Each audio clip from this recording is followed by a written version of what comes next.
Salut mes chers amis, bonsoir et bonjour, tout dépend à quelle heure que vous allez écouter ce vidéo. Bonjour et bonsoir, ou encore bonsoir et bonjour. Et pour notre émission aujourd'hui, la réflexion, je vais voir avec vous une expérience de croissance. Une expérience de croissance. Il faut que la pureté morale soit une expérience de croissance pour être maintenue. En implorant pour la pureté morale dans notre texte, l'apôtre Paul a écrit « Nous vous conjurons au nom du Seigneur Jésus de marcher à cet égard de progrès en progrès. » 1 Thessaloniciens 4, verset 1er.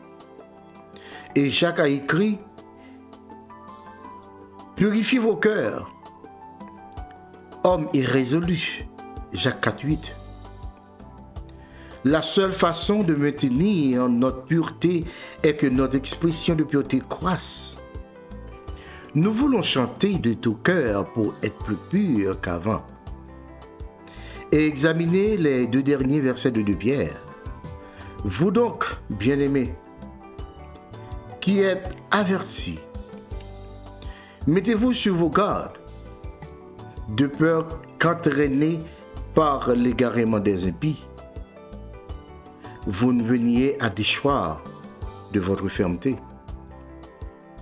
Mais croissez dans la grâce et dans la connaissance de notre Seigneur et Sauveur Jésus-Christ.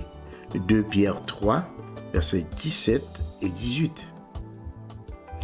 Tant que nous augmenterons en grâce, nous ne pourrons pas tomber en disgrâce. Amen. C'est quand nous cesserons de croître en grâce que nous tomberons dans la disgrâce. Nous ne pouvons pas maintenir la pureté morale si nous n'expérimentons pas la croissance. Quand nous devenons satisfaits en nous-mêmes, nous n'avançons plus et nous sommes en danger de tomber. Maintenant, comme contraste, naît à un monde immoral. Comme contraste, naît à un monde immoral. Selon les Écritures, la pureté morale est comme un contraste né à un monde immoral. En 1 Thessaloniciens, Paul nous dit « C'est que chacun de vous sache posséder son corps dans la sainteté et l'honnêteté, sans vous livrer à une convoitise passionnée, comme font les païens qui ne connaissent pas Dieu. » 1 Thessaloniciens 4, versets 4 et 5. Pas selon le monde. Nous n'agirons pas comme eux. Notre vie doit être un contraste net avec les vies de la société impie autour de nous. Autour de nous. Alléluia.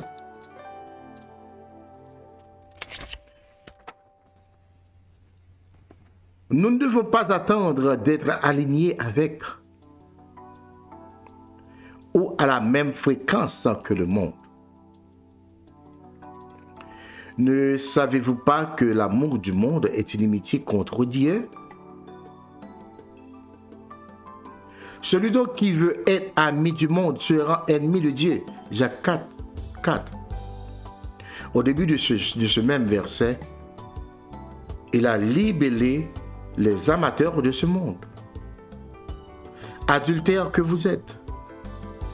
Nous sommes des adultères spirituels si nous préférons ce monde et cherchons sa reconnaissance et son amitié, plutôt que celle de Dieu. Un jeune homme qui avait une famille et qui avait été ministre parlait à un voisin des conditions morales dans le monde. Ensuite, ils se partageaient leur expérience pendant leur période de fréquentation. Le voisin s'exprimait en premier et puis le ministre parlait de sa conduite pendant cette période. Le voisin écoutait avidement pendant que le ministre expliquait la prudence que lui et son ami, qui est maintenant sa femme, ont pratiqué afin de se garder purs et d'obéir à l'admonition biblique. Il est bon pour l'homme de ne point toucher de femme. 1 Corinthiens 7, verset 1er. Alors, le voisin a répondu, cette sorte de conduite est vraiment extraordinaire. Et c'est vrai, elle n'est pas ordinaire dans ce monde. C'est pourquoi sortez du milieu d'eux et séparez-vous, dit le Seigneur. Ne touchez pas à ce qui est impur, et je vous accueillerai. Je serai pour vous un père, et vous serez pour moi des fils et des filles, dit le Seigneur Tout-Puissant.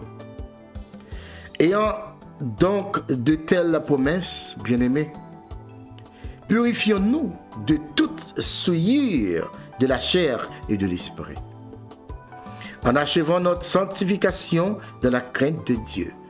2 Corinthiens 6, verset 17, jusqu'au chapitre 7, le verset 1er. La séparation, une réalité éternelle. La séparation, une réalité éternelle. À suivre, mes bien-aimés. Gloire à Dieu.